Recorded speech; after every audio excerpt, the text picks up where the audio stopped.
welcome to the very first episode of Everything Under the Sun, a weekly podcast answering all the most pressing questions children around the world have about life on Earth.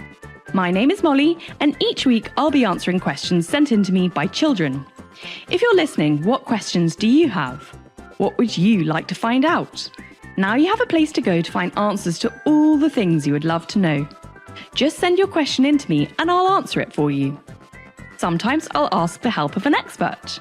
We'll talk to people who work behind the scenes in museums. They're called curators. We'll also talk to zookeepers, writers, artists, astronauts and athletes, and many, many more people who know all kinds of curious things about the world we live in. Whatever your question, we're sure to find you an answer. To start us off today, I have 3 questions. The first is from Bee. Here she is.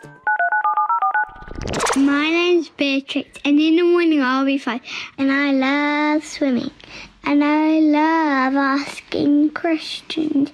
I'd like to ask one now. Can killer whales talk to blue whales? Question mark. Hi Bee, what a brilliant question. Did you know that killer whales aren't actually whales, they're dolphins? They're the largest member of the dolphin family. They got their confusing name hundreds of years ago when sailors saw them attacking whales and called them whale killers. The words of their name got flipped around over time to killer whales. A less confusing name for the wild creatures is orca, which you spell O-R-C-A. Killer whales, or orcas, talk to one another with whistles, clicks and calls like this.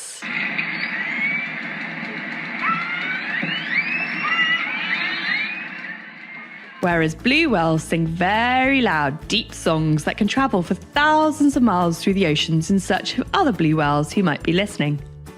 This is the sound of a blue whale.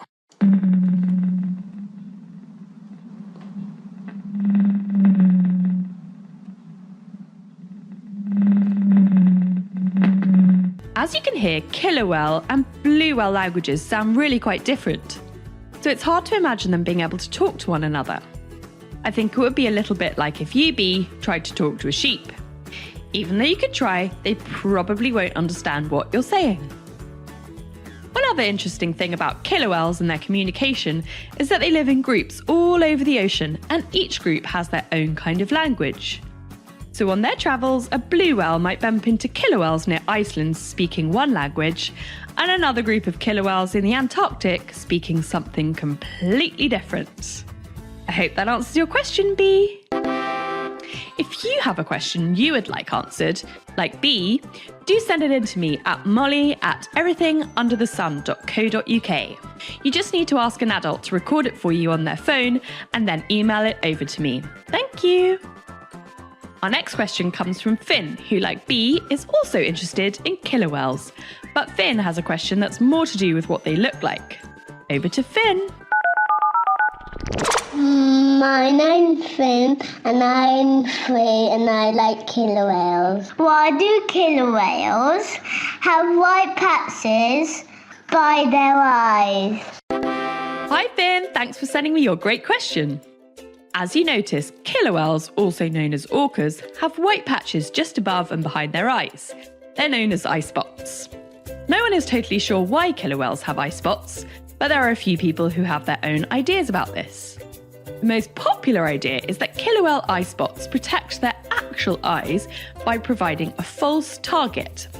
So if a creature tries to attack an orca's eye, they'll hit the eye spot instead, which is really clever because it means the orca's real eyeball, which is super precious and needed so it can see throughout its lifetime, is protected. Orcas don't have any creatures trying to attack them these days, but the eye spots could be left over from millions of years ago when there were things that wanted to eat them. The rest of their body is black on the back and white on the chest and sides, and this is all to camouflage their bodies in the water when they're out hunting for food. Sharks also have a way of protecting their eyes. Some sharks, like great white sharks, roll their eyes back when they attack to protect their eyeballs while they're feeding. Other sharks, like tiger sharks, can put a shield over their eyes. It's called a nictitating membrane, and it's like a see-through eyelid and protects the eye. One interesting thing is that each killer whale eye spot is different, and they don't change over time. So you can tell one creature apart from another by the size and shape of its eye spot. I hope that answers your question, Finn. If you have a question you would like answered, don't forget to send it to me. I want to hear all your questions. I can be found at molly@everythingunderthesun.co.uk. And now it's time to hear from Tommy. He has a question about another creature that lives in the ocean, but it's not a whale or a dolphin. Tommy wants to know about a shark. I'm Tommy, and I'm 4, and I love swimming. And my question is, why do hammerhead sharks have heads like hammers? Hi Tommy, what a brilliant question. Hammerhead sharks have such amazingly shaped heads, don't they? To find out why they have heads shaped like hammers, I spoke to James. He's a curator at the Natural History Museum in London. Here's what he had to say. Hello Tommy, my name's James and I work with fishers at the Natural History Museum in London. That's a really good question about hammerhead sharks, and it's one that scientists have been asking for years. Some people think that the hammer shape at the front acts a bit like the wing of a plane and it helps the sharks to swim better. And some other people think that maybe having its eyes so far apart means that the shark can see really well, and these ideas might be true. But we also know that the underside of the hammer is covered in tiny little organs called the ampullae of Lorenzini, named after Stefano Lorenzini, the man who discovered them. And the shark uses these tiny little organs in a very surprising way. It can sense electricity. All animals create tiny amounts of electricity when they move their muscles, and the hammerhead's hammer is so sensitive that it can detect the smallest twitch of a fish buried in the sand. Hammerheads love to eat flatfish and stingrays, and these often try and hide by covering themselves with sand, but this is no escape from a hammerhead. All sharks and rays have these organs, but hammerheads have the most, more than 3,000 in some species. I think that helping them find their buried food is the best explanation for the hammer shape, because if it was just about swimming and being able to see well, a lot more sharks would have hammerheads. I hope that helps. Bye. Thank you, James. That's so great. So hammerhead sharks may have hammer-shaped heads to help them sense food for them to eat in the depths of the ocean. That's a brilliant answer. One other thing I like about hammerhead sharks is that if you turn a hammerhead shark upside down and tickle its tummy, it will go into a trance and won't move for up to 15 minutes. This is called tonic immobility. The sharks even use this to help them eat food. When they catch a stingray, they use their hammer to flip the stingray up like a pancake and then hold it upside down on their hammer, so it's totally still in a trance.